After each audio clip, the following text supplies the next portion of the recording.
Salut tout le monde, bienvenue sur ma chaîne YouTube Réunion 3D Imprime. Aujourd'hui nous allons déballer et découvrir la toute nouvelle imprimante 3D FLSun S1, attendue pour sa vitesse ultra rapide et ses performances exceptionnelles. D'abord voyons ce qui se trouve dans la boîte.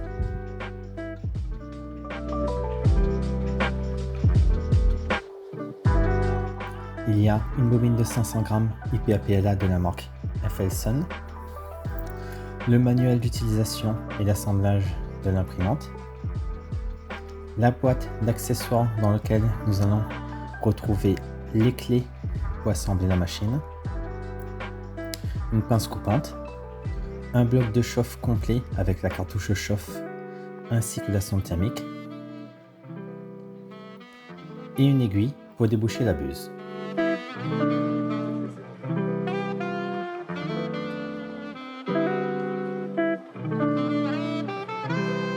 Nous mettons cette boîte d'accessoires de côté car nous aurons besoin plus tard.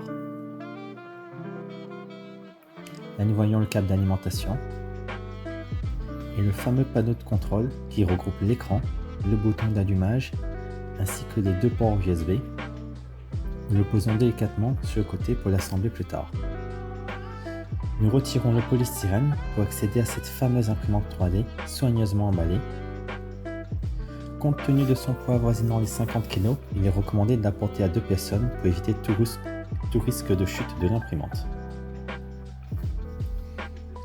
La présentation de la machine est impressionnante dès son premier regard. Elle arbore un design moderne et robuste, avec une construction en métal qui promet durabilité et stabilité pendant l'impression. Nous voyons sur la partie haute le compartiment à bobine qui est déjà assemblé. Cette partie a une double fonction, pesée et séchage de la bobine. Pensez à retirer le dessicant du sachet, partie haute gauche de la bobine. Concernant la vitre de la zone d'impression, faites attention car celle-ci n'est pas fixée, elle est juste scotchée. Comme il s'agit d'une vitre, tenez-la bien pour éviter une casse.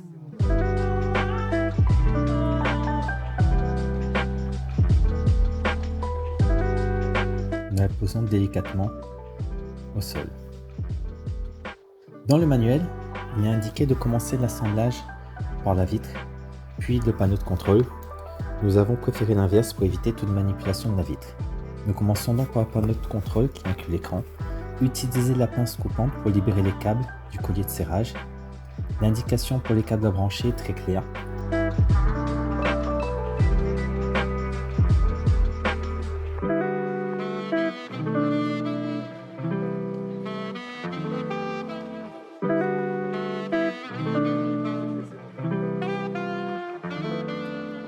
Puis positionnez le panneau de contrôle en face des trous pour les visser. Pour la partie haute, nous avons deux petites vis.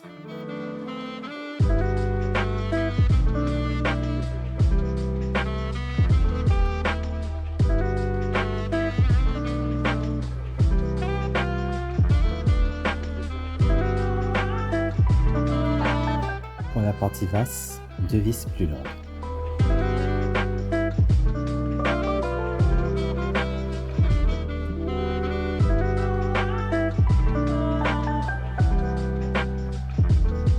Maintenant, nous allons fixer les charnières des portes.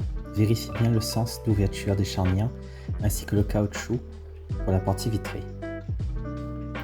Le montage de la vitre peut se faire seul, mais si vous pouvez vous faire assister pour le maintien de la porte, il sera plus facile à deux.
Maintenant, l'étape restante à faire va être de retirer les cales des courroies situées sur les 3 bras et l'imprimante est prête à démarrer.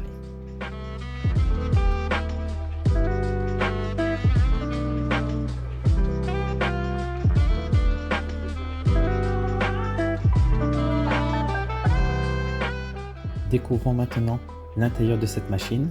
Nous allons pouvoir voir à gauche la caméra qui permet le time-lapse ou encore le suivi des vidéos à distance, 2 rampes LED, une à gauche, l'autre à droite, permettant un bel éclairage, les 2 capteurs lidar et le corps de chauffe haute température.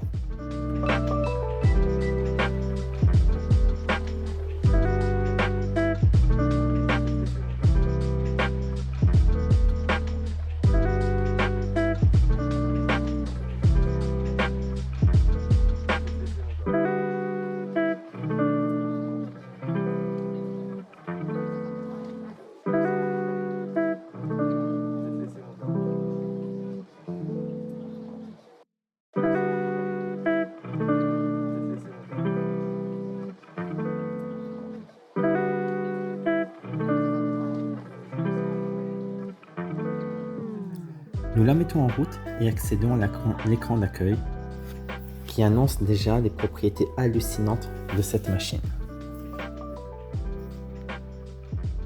Sur la partie haute, il indique la température d'abuse du plateau, le pourcentage restant sur bobine et la lumière pour l'éclairage LED. Sur la partie basse, imprimé pour les fichiers à lancer. Contrôle pour les paramètres de la machine tels que le déplacement des axes, le préconditionnement en fonction du filament. La fonction de séchage de bobine où nous pouvons modifier le temps de séchage souhaité, charger ou décharger le filament.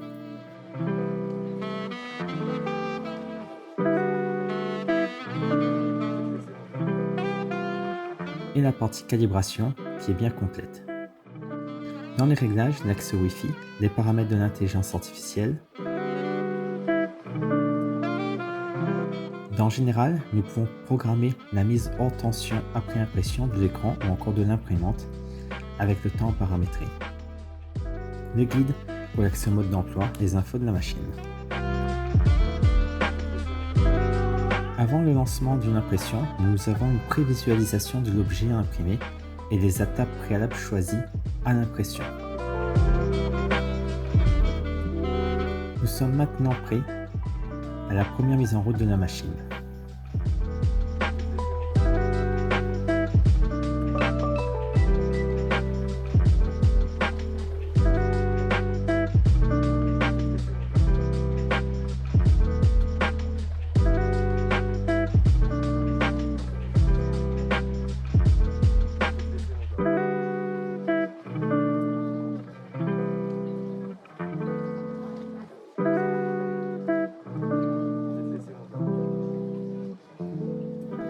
Après avoir connecté au Wi-Fi,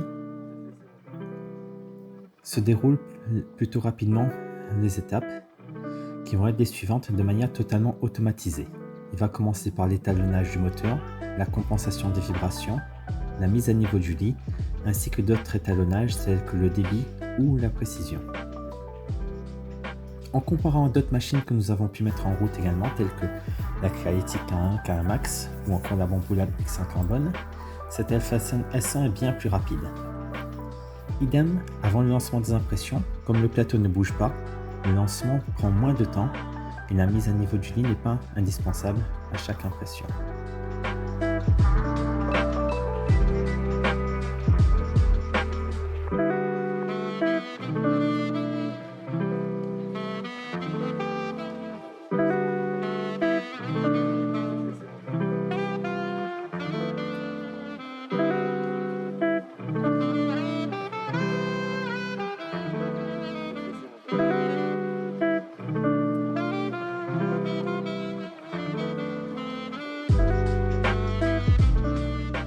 Merci d'avoir suivi notre vidéo, n'hésitez pas à liker et à vous abonner à notre page YouTube.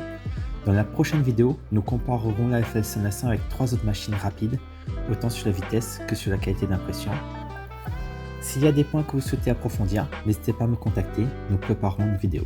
A bientôt, Lilian, Réunion 3D Imprime.